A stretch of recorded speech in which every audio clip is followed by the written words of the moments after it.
Ya, kembali bersama kami pemirsa, sejumlah bandara di Indonesia mulai 24 Oktober menerapkan aturan baru bagi penumpang yang akan menggunakan jasa angkutan udara dengan wajib menunjukkan hasil PCR negatif. Namun aturan tersebut dinilai sejumlah penumpang memberatkan, apalagi biaya PCR yang relatif masih mahal.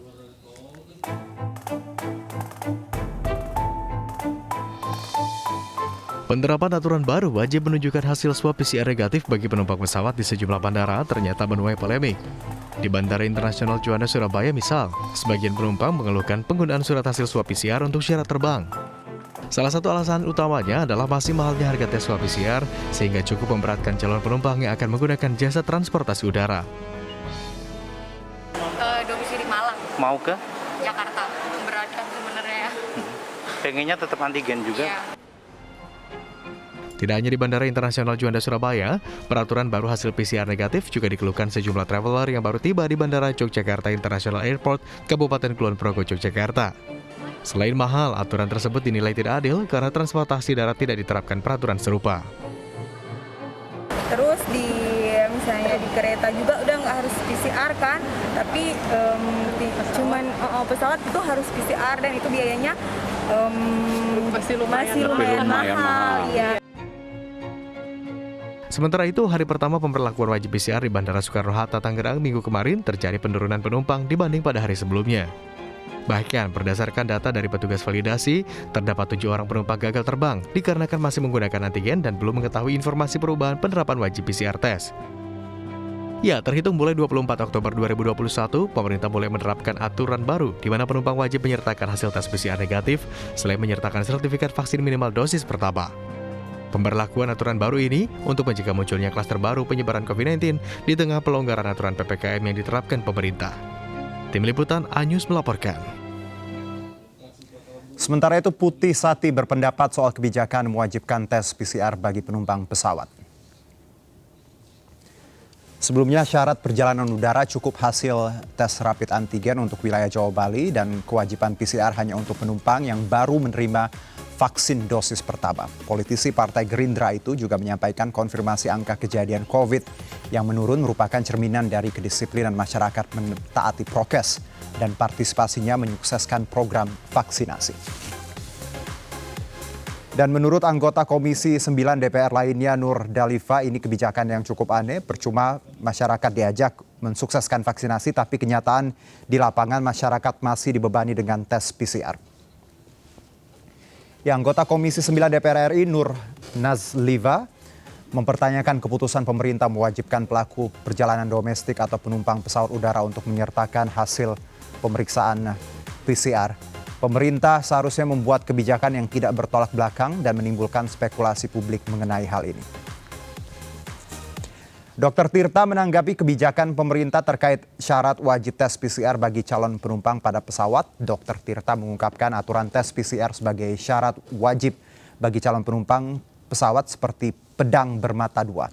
Dr. Tirta berpendapat bahwa aturan tersebut dibuat pemerintah untuk menghindari naiknya angka COVID di akhir tahun.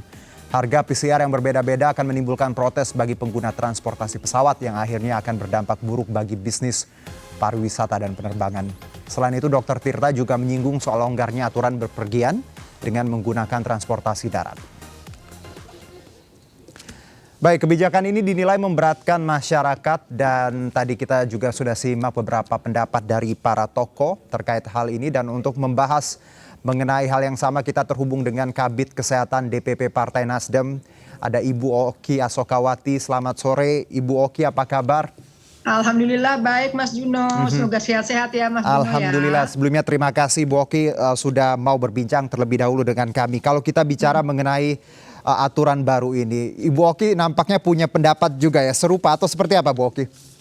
Iya, jadi kalau kita mau lihat dulu filosofi dari PCR ini, polymerase chain reaction itu, dahulu itu kan ketika lagi tinggi-tingginya, PCR ini digencarkan oleh pemerintah dalam rangka testing, kemudian tracing dan treatment begitu ya, untuk menghindari agar penularannya tidak semakin lebar begitu.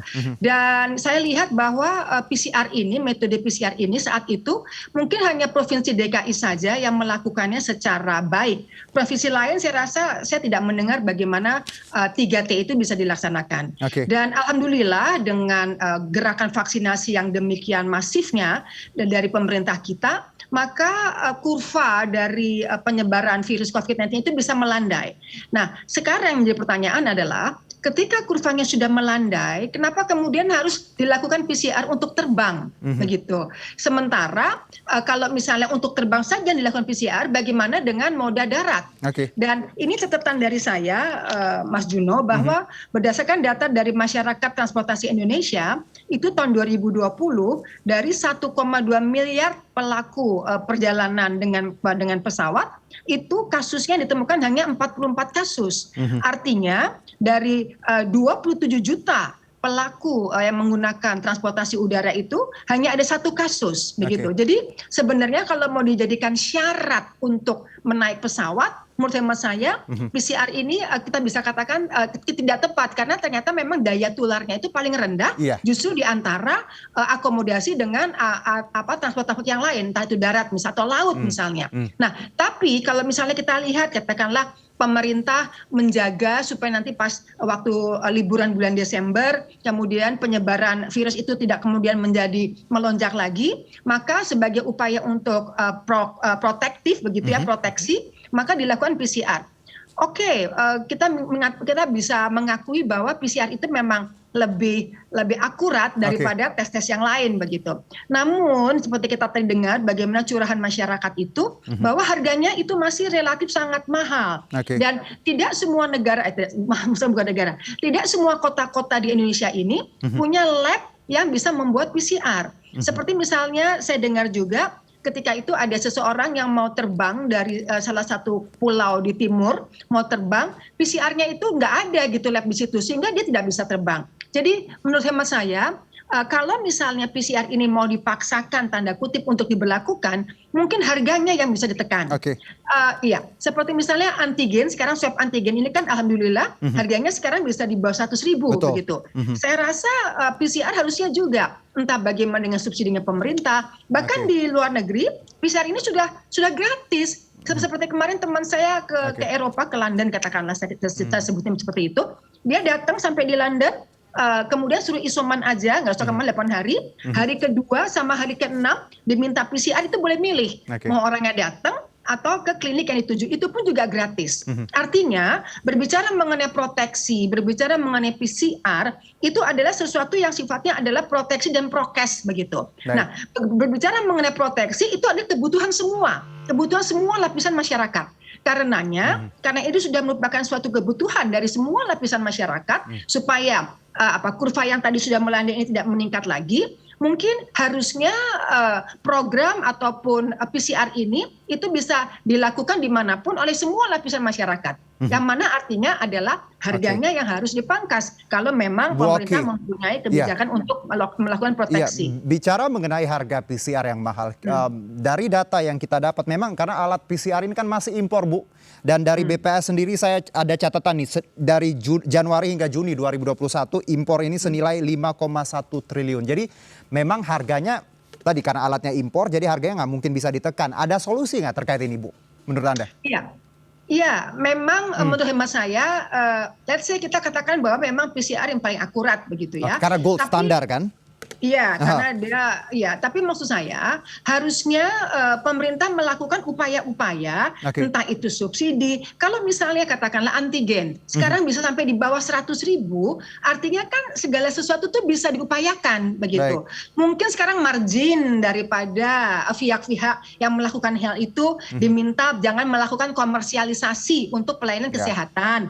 Saya rasa kalau memang itu ada diskusi antara pihak yang menyelenggarakan dengan pemerintah, dan juga kemudian mendengar apa keluhan dan keinginan masyarakat, karena yang melakukan transportasi dengan akomodasi udara itu atau moda udara ini kan nggak cuma bisnis aja. Banyak seperti misalnya saya baca gitu netizen mengatakan bahwa dia sampai tidak bisa kemudian mengantar jenazah mertuanya di Surabaya karena hasil PCR-nya baru keluar itu 10 jam kemudian. Sementara jenazahnya itu nggak mungkin disemayamkan lama di rumah duka.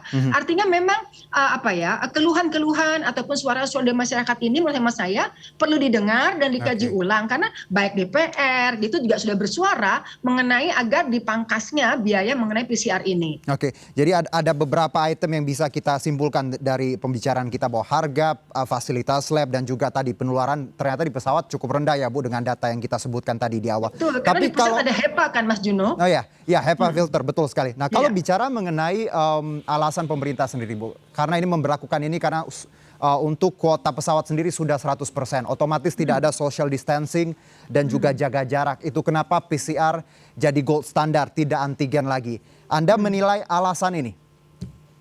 Iya, tentu kita berangkat dari tadi di pesawat itu penularannya adalah dari 2,7 juta pelaku yang melakukan moda transportasi udara itu hanya 1 kasus. Artinya itu dibilang cukup kecil karena adanya HEPA seperti tadi. Betul. Artinya menurut hemat saya kayaknya nih ya, kayaknya lebih bagus PCR itu kalau kita mau lihat daya tularnya ke moda-moda transportasi katakanlah yang memang lebih padat gitu. Tapi kan kita kemudian tidak bisa mengatakan bahwa semua lalu dipotong, dipangkas rata bahwa yang memakai MRT atau yang pakai kapal laut atau yang kemudian menggunakan kereta api itu juga harus melakukan PCR. Bisa itu dipukul rata melakukan PCR, dia tidak ada diskriminatif kepada pelaku pelaku untuk moda transportasi ini kalau memang PCR-nya bisa ditekan lagi harganya. Jadi jangan ada diskriminasi gitu loh maksud saya. Jadi nanti mungkin karena kita tahu ini menuai polemik dan masyarakat juga akan menilai kok pesawat doang, apakah beda COVID-nya di pesawat dengan di darat ya Bu ya? Atau mungkin anggapan-anggapan seperti faktor let's say bisnis atau ekonomi yang melihat di sini ya tadi untuk alat PCR sendiri apakah memang ada motif-motif lain. Jadi tidak salah kalau banyak anggapan yang akhirnya beredar karena kebijakan yang tadi punya mata dua ya Bu ya. Betul Mas Juno, betul. Bu Oki, terakhir apa yang ingin Anda sampaikan? Closing statement saja. Jadi tentu kami memahami kalau negara ini pemerintah ingin menjaga lah proteksi kepada kesehatan masyarakat. Tapi kalau memang kebijakan tersebut mau dipaksakan tanda kutip dilaksanakan, saya menghimbau agar harga PCR itu bisa diturunkan. Kalau kita dengar tadi kata Bu Susi, katakan kemudian ada masyarakat yang mengatakan paling tidak mereka meminta paling tidak nggak lebih dari 200.000 begitu. Karena memang harga PCR-nya untuk katakanlah tiket ke Surabaya aja kan lebih mahal yang PCR-nya gitu Mas Juno. Betul, 2 kali PCR untuk saat ini bisa 1 juta Bu ya. Jadi kemungkinan ya, baiknya di range 200 mungkin. Bu Susi tadi menyebutkan 275 mungkin atau kalau lebih kurang dari itu malah lebih baik sebenarnya. Betul. Baik Bu Oki, terima kasih atas insight dan juga waktunya. Sehat-sehat, insya Allah kita ngobrol lagi. Ya, terima kasih Bu Oki, selamat beraktivitas kembali. Baik, kita akan jeda terlebih dahulu, tetap bersama kami.